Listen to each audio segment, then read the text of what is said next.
나를 잃어버렸습니까? 라는 제목으로 말씀을 적어보겠습니다. 삼중고라는 말이 있습니다. 삼중. 한자로 보면 석삼, 거듭발주, 괴로울고. 삼중고란 세 가지의 괴로움과 고통이 동시에 겹치는 것을 말합니다. 과거의 이 삼중고라는 말은 소경, 귀머거리, 벙어리 이 세 가지 고통을 가진 사람을 가리켜서 삼중고를 가진 사람이라고 했었습니다. 다윗은 인생의 삼중고를 겪게 되었습니다. 지난번 3절에 10절 사이에 살펴본 대로 다윗은 첫째로 질병의 고통을 당했습니다. 내 살에 성한 곳이 없습니다. 내 뼈에 평안함이 없습니다. 내 상처가 썩어 악취가 납니다. 허리에 열기가 가득합니다. 내 몸은 피곤하고 심히 상하였습니다. 마음이 불안하여 신음합니다. 내 심장이 뛰고 내 기력이 쇠합니다. 내 눈빛이 흐려졌습니다. 다윗의 온몸은 만신창이가 되었습니다. 아프지 않은 곳이 없었습니다. 성하지 않은 곳이 없었습니다. 몸이 아프니까 마음도 상하였습니다. 마음에 늘 두렵고 불안한 마음이 있었습니다. 둘째로 오늘 본문에 보면 다윗은 사람들이 떠나는 고통을 겪게 되었습니다. 잘 모르는 사람, 별로 안 친한 사람이 아니라 평소 나와 가까이 지내던 사람, 평소 나를 아끼고 사랑하던 사람이 다윗이 병들게 되자 다 떠나고 말았습니다. 11절 말씀 다 함께 읽습니다. 시작. 내가 사랑하는 자와 내 친구들이 내 상처를 멀리하고 내 친척들도 멀리 섰나이다.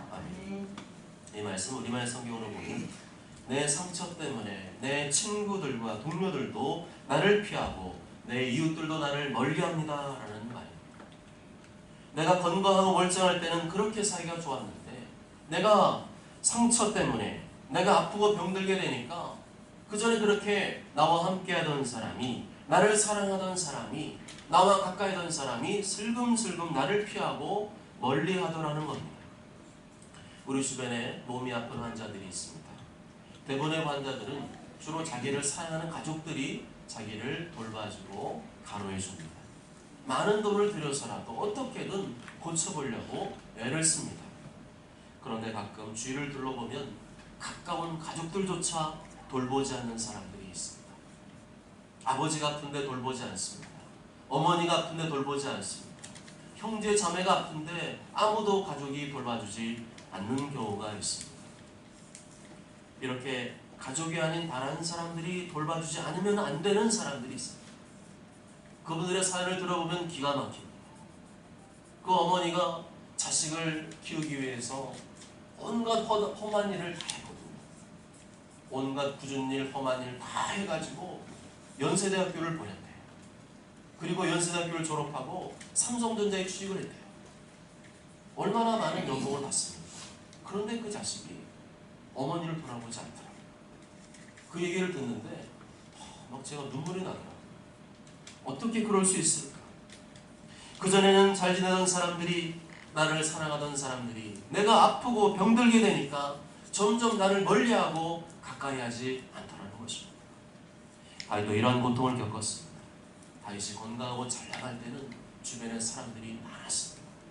그런데 다윗이 아프고 병들게 되니까 한 사람씩 슬금슬금 나를 멀리하다니 이제는 내 주변에 사람이 없게 되었습니다. 이것은 육체의 고통보다 더 큰 고통입니다. 몸이 아픈 것도 고통이지만 내가 아플 때 내 주변의 사람들이 떠나가는 고통, 내 주변에 아무도 없다는 고통, 이제는 나를 돌봐줄 사람이 아무도 없다는 고통이 그 어떤 고통보다 심한 고통입니다. 그러면 이런 생각이 들죠. 그동안 내가 헛사람, 내가 그 정도밖에 안 되는 사람이야. 나는 나름대로 잘해주었다고 그렇게 생각했는데 어떻게 나한테 그럴 수가 있지? 하는 서운한 마음이 들고 또한 자신에 대한 죄책감, 자책감이 들게 됩니다. 다윗은 이러한 두 가지 고통 외에도 또 다른 고통을 겪게 되었습니다. 그것은 다윗을 까닭없이 미워하고 공격하는 악인들의 고통이었습니다. 다윗에 대한 시기와 질투심으로 자신을 자꾸만 죽이려고 하는 원수들의 고통을 받고 있었습니다. 12절 말씀 다 함께 읽습니다. 시작. 내 생명을 찾는 자가 올무를 놓고 나를 해하는 자가 빼앗는 일을 말하여 종일토록 눈물을 꾸미오나. 아멘. 20절에 보면 이 악인들은 다윗이 과거에 선으로 대했던 사람들입니다. 옛날에 다윗이 정성껏 성실껏 잘 해줬던 사람들입니다. 그런데 그 사람들이 내가 베풀었던 그 모든 은혜는 깡그리 잊어버린 채 도리어 나에게 악을 행하였다는 것입니다. 그러한 사람들을 가리켜 성경은 악인이라고 합니다.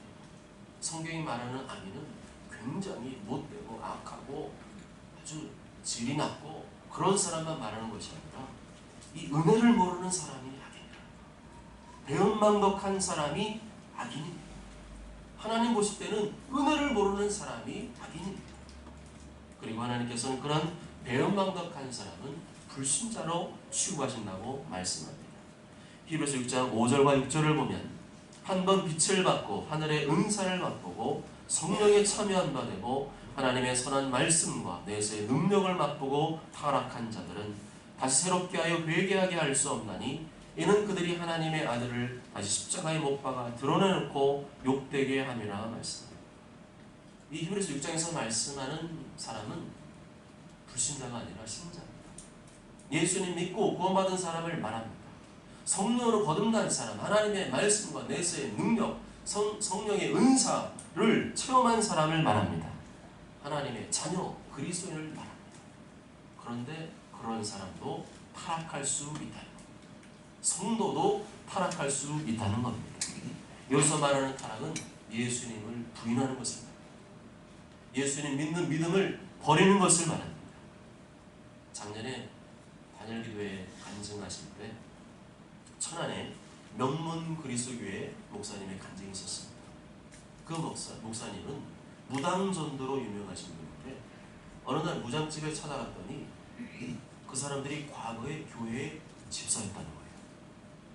이 집사 부부는 성령 체험도 하고 방언도 하고 주일학교 교사까지 했던 사람들입니다. 그런데 그들에게 무슨 일이 생겼는지는 모르겠지만 믿음을 완전히 버리고 귀신을 영접하게 되었습니다.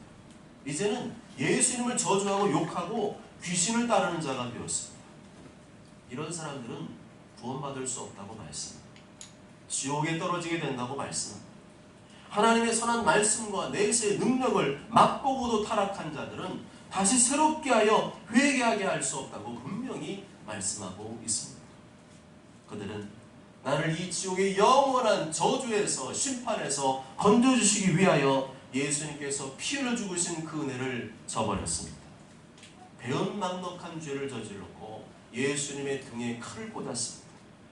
하나님께서는 이러한 배은망덕한 사람은 다시 새롭게 하여 회개할 기회를 주시지 않겠다고 말씀하셨습니다. 하나님께서 이처럼 배은망덕한 사람을 아주 싫어하십니다. 은혜를 모르는 사람을 싫어하십니다. 은혜를 갚을 줄 모르는 사람, 구원의 은혜를 저버리는 사람, 내가 그렇게 사랑으로 돌보고 섬겨주었는데 그 은혜를 저버리고 등에 칼을 꽂는 사람을 아주 싫어하십니다. 이런 배은망덕한 사람들을 가리켜 성경에서는 악인이라고 말합니다. 그 악인들이 다윗에게 무슨 짓을 했는지 12절 말씀 다 함께 읽어보겠습니다. 시작. 내 생명을 찾는 자가 올무를 놓고 나를 해하려는 자가 괴악한 일을 말하여 두일토록 눈물을 꾸미오나. 아멘. 이 악인들은 마치 짐승을 잡기 위해 올무와 덫을 놓은 것처럼 다윗에게 올무와 덫을 놓았습니다. 걸리기만 해봐. 너 그냥 아작낼 거야. 너 그냥 가만 안 둘 거야. 그런 올무와 덫을 얻었습니다. 미끼를 던져놓고 다윗이 덥석 물기를 바라였습니다. 게다가 그들은 괴악합니다. 다윗을 향해서 너는 망해라. 너는 죽어라. 이런 악담을 퍼부었습니다. 하루 종일 다윗을 생각하면서 그 사람들은 저 다윗을 어떻게 죽일까 음모를 꾸며냈습니다.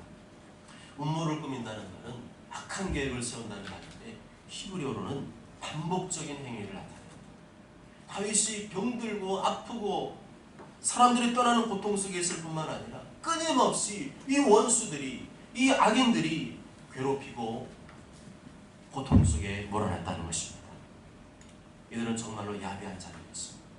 다윗이 지금 어떠한 처지에 있는지, 다윗이 얼마나 고통스럽고 괴로운 상황 가운데 있는지 알면서도 최소한의 일말의 자비와 동정심도 베풀지 않았던 사악한 인간들이었습니다.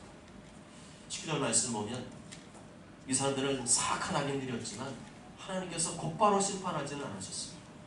하나님께서 그냥 내버려 두셨습니다. 그랬더니 악인들이 더 기고만장해졌습니다. 악인들이 더 활발해지고 강해지고 더 부당하게 다윗을 미워하며 공격했습니다. 그럴 때 우리는 보통 어떻게 반응합니까? 하나님 어디 계십니까? 하나님께서 정말 살아계신다면 저렇게 악한 인간들이 설치고 다닐 수가 있습니까? 왜 하나님께서 저런 악한 인간들을 그냥 내버려 두시는 것입니까? 라고 반문하지 않습니다. 그런데 다윗은 이런 악인들에 대해서 어떠한 반응을 보였습니까? 똑같이 미워하고 똑같이 복수하고 똑같이 악담하고 똑같이 욕을 했습니까?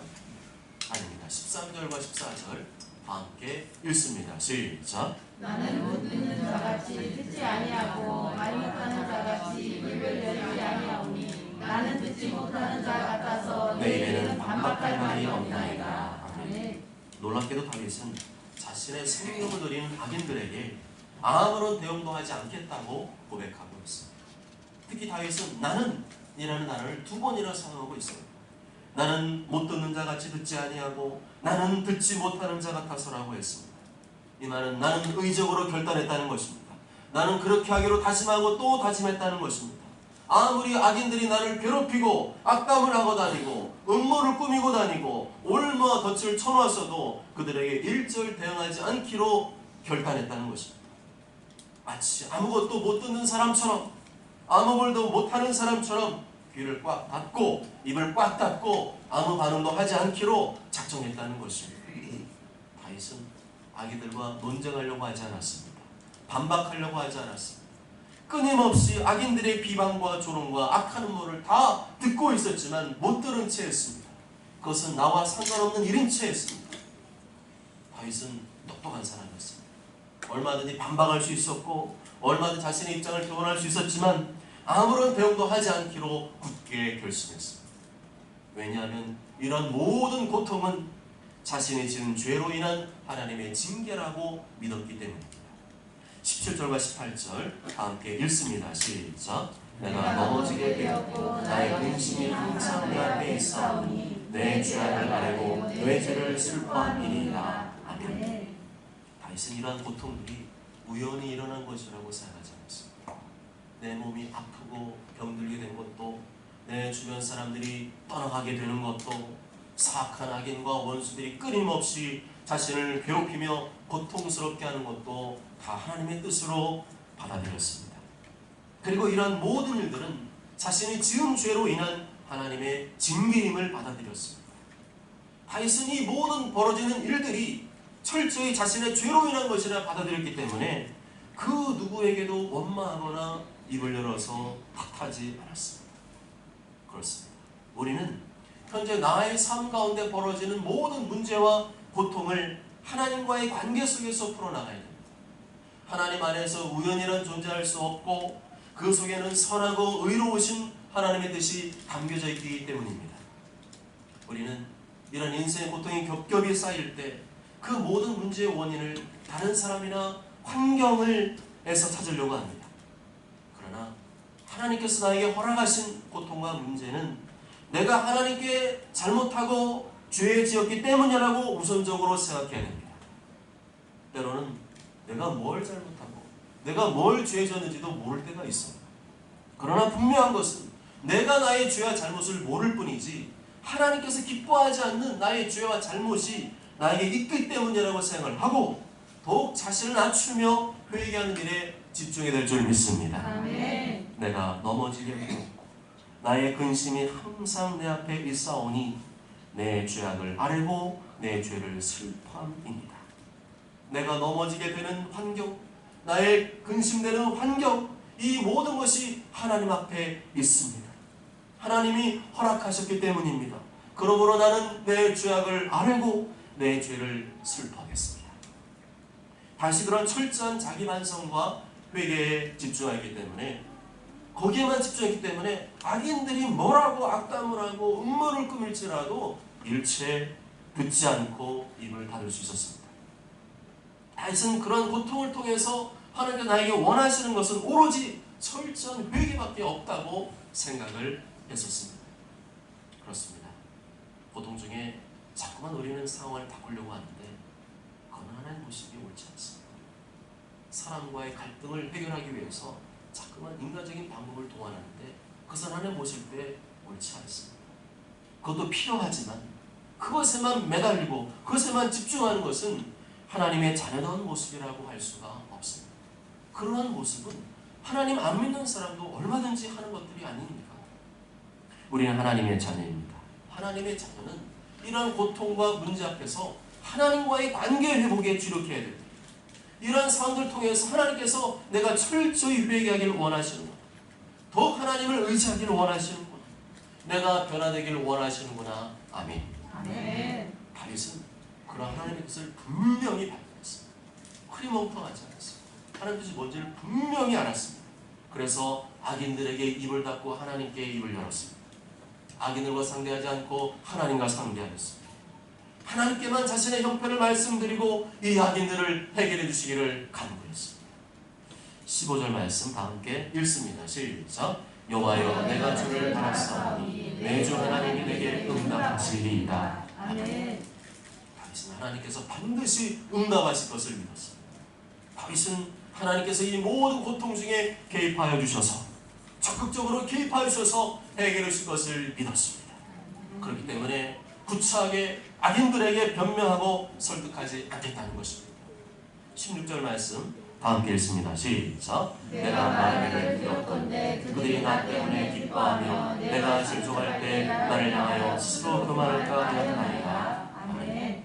이것을 우리나라의 성경으로 보면 내가 말하기를 내 말을 들어주소서. 그렇지 않으면 그들이 나 때문에 기뻐할 것입니다. 내 말이 미끄러질 때 그들이 우쭐거릴 것입니다. 라고 했습니다. 만약 하나님께서 내 기도에 응답하시지 않는다면 저 원수들이 내가 고통당하고 미끄러질 때 기뻐하고 우쭐거리며 교만하지 않겠습니까? 하나님, 그 모습은 너무나 고통스러우니 그 모습을 보지 않게 하여 주옵소서. 하나님께서 반드시 응답할 줄 믿고 기도하오니 하나님 나의 기도에 응답하여 주옵소서. 나는 하나님께서 직접 해결해 주시기를 바라기 때문에 악인들과 그 어떤 사람들과 일절 상대하지 않겠습니다. 나는 입 다물겠습니다. 하나님만이 이 모든 문제를 해결해 줄 줄 믿습니다. 철저한 믿음으로 강구했습니다. 다윗이 얼마나 하나님을 철저히 의지하며 하나님의 도우심과 개입을 바라했는지 알 수가 있습니다. 그렇습니다. 이것이 우리의 기도의 자세가 되어야 됩니다. 나는 사람의 도움을 구하지 않겠습니다. 나는 사람과 상대하지 않겠습니다. 나는 철저히 하나님과만 상대하겠습니다. 철저히 회개하고 하나님의 도우심만 간절히 바라겠사오니 하나님 응답하여 주시옵소서. 아멘. 하나님께서 내가 다윗처럼 하나님께만 집중하기를 원하십니다. 온 마음과 뜻과 힘을 다하여 하나님만을 찾고 구하고 두드리기를 원하십니다. 아멘. 눈에 보이는 방법이 아니라 눈에 보이지 않지만 분명히 살아계신 하나님께서 직접 개입하셔서 이 문제를 해결해 주시기를 간절히 바라였습니다. 아멘. 그 하나님 마음에 합한 사람이 바로 다윗이었습니다. 다윗은 두 마음을 동사했습니다. 기도할 때 하나님께만 전적으로 의지하였지 기도하면서도 이공리 저공리하고 그러지 않았습니다. 오직 하나님께만 내가 상대하겠습니다. 나의 잘못을 용서해 주시고 나의 부르짖음과 영혼을 들으시고 하나님 응답하여 주옵소서. 내가 온전히 하나님께만 고전하고 하나님께만 부르짖고 기도하며 나아가오니 하나님께서 개입하여 주시옵소서. 아멘. 어떻습니까? 다윗에게 닥친 고통과 문제는 하나님께서 그런 마음을 품도록 다윗을 코너로 몰아가신 겁니다. 다윗이 오로지 하나님만 찾고 하나님만 구하도록 그런 환경으로 몰아가신 거예요. 하나님을 찾지 않으면 살 수 없는 절박한 환경으로 몰고 가신 것입니다. 아멘. 몸도 아프게 하시고 마음도 아프게 하시고 사람도 떠나게 하시고 온갖 악인과 원수들을 총동원하여 계속 괴롭히게 하셨어요. 그때 사람을 탓하고 환경을 탓하고 원수를 탓하는 것이 아니라 철저히 하나님 앞에 회개하며 철저히 하나님만을 전심으로 구하기를 원하셨던 것입니다. 혹시 여러분 중에 이러한 상황 가운데 계신 분이 있습니까? 그런데도 하나님께 회개하지 않고 고집을 부리고 있지는 않습니까? 그런데도 하나님께 엎드리지 않고 버티고 있지 않습니까? 그러나 내가 참으로 어리석다는 생각이 들지는 않습니까? 여러분이 하나님을 이길 수 있습니까? 여러분이 하나님 뜻을 꺾을 수 있습니까? 그러면 버티십시오. 그러나 불가능할 것입니다. 하나님께서 나의 그 완고한 고집을 반드시 꺾으실 것이고 반드시 그 완고한 고집을 꺾고야 마실 것입니다. 아멘. 그렇다는 방법은 단 한 가지밖에 없습니다. 다윗과 같이 이 모든 상황이 하나님의 뜻임을 인정하고 철저히 회개해야 됩니다. 아멘. 철저히 하나님께 엎드리며 하나님의 계획과 도우심만을 간절히 구해야 합니다. 아멘. 그렇지 않으면 하나님께서는 내가 완전히 항복하고 굴복할 때까지 온갖 질병과 고통과 악인들을 총동원해서 더 깊은 고난의 풍랑 가운데로 나를 몰아가실 것입니다. 그러나 그것이 하나님의 사랑인 줄 믿습니다. 아멘. 그것이 하나님의 계획인 줄 믿습니다. 아멘. 그러한 방법을 통하여 전심으로 하나님을 찾게 하시고 그런 나의 간절한 기도와 부르짖음을 통하여 하나님의 영광을 나타내시기 위한 하나님의 사랑의 계획인 줄 믿습니다. 아멘. 다윗은 그런 하나님께 대한 믿음과 소망과 사랑으로 간절히 기도하고 있습니다. 21절과 22절 말씀 함께 읽습니다. 시작. 여호와여 나를 버리지 마소서. 나의 하나님이여 나를 멀리하지 마소서. 속히 나를 도우소서. 주 나의 구원이시여. 아멘. 다윗은 일편단심이었어요. 일편단심 민들레야. 그 노래 가사인가요? 민들레 특성이 일편단심인가? 괜히 그런 가사가 나온다는 거죠. 일편단심 민들레. 민들레는 일편단심 뭐만 바라본다는 것 같아요. 속 깊은 뜻은 모르겠지만 민들레는 일편단심. 다윗도 일편단심이었어요. 나의 하나님 주 나의 구원이라고 부르고 있습니다. 그 처절한 고통과 아픔과 슬픔 속에서 힘들고 괴롭고 답답한 환경 속에서 철저히 그럼에도 불구하고 나의 하나님 주 나의 구원이라고 부르고 있습니다. 하나님만이 나에게 선이 고통에서 건져낼 수 있다는 것입니다. 하나님만이 나의 죄와 잘못을 용서해 주실 수가 있고 하나님과의 관계 회복, 사람과의 관계 회복, 그리고 악인들의 집요한 공격도 오직 하나님의 계획과 역사하심으로만 해결될 수 있음을 고백한 것입니다. 사랑하는 여러분, 요즘 너무 힘들어서 할 말을 잃어버린 분이 계십니까? 말할 힘조차 없는 분이 계십니까? 다윗이 그러했어요. 다윗은 몸이 망가지고 사람과의 관계가 망가지고 악인들이 끊임없이 괴롭히는 시달림에 있었습니다. 다윗은 이러한 삼중고 속에서 사람에게 입을 열지 않았습니다. 귀를 닫고 입을 닫았습니다. 악인들이 무슨 악담을 하고 욕을 하든지 개의치 않았습니다. 다윗은 오로지 하나님께 집중했습니다. 하나님께만 집중했습니다. 이 모든 문제와 고통을 하나님과의 관계 속에서 풀어가려고 발버둥 쳤습니다. 철저히 하나님께 회개하는 모습, 철저히 하나님께서 이 모든 문제와 고통 가운데 직접 개입해 주시기를 간절히 원하는 모습을 보여주었습니다. 이것이 우리의 삶 가운데 고통을 허락하신 하나님의 뜻인 줄 믿습니다. 나의 고집을 꺾고 나의 죄를 꺾고 오직 하나님만 의지하며 하나님께만 집중하는 사람으로 만드시기 위한 하나님의 뜻인 줄 믿습니다. 그래야 마침내 나를 다윗처럼 하나님의 나라와 영광을 위해 존귀하게 쓰임받는 거룩한 도구로 만드시기 위한 하나님의 사랑의 계획인 줄 믿습니다. 먼저 저는 모두가 내 눈앞에 닥친 고통만을 바라보지 마시고 그 고통을 허락하신 분이 하나님이시고 그 고통을 통해서 나를 만들어 가신 분이 하나님이심을 신뢰하며 더욱 철저한 회개와 간구로 하나님께 나아가게 되시길 주님의 이름으로 축복합니다. 아멘.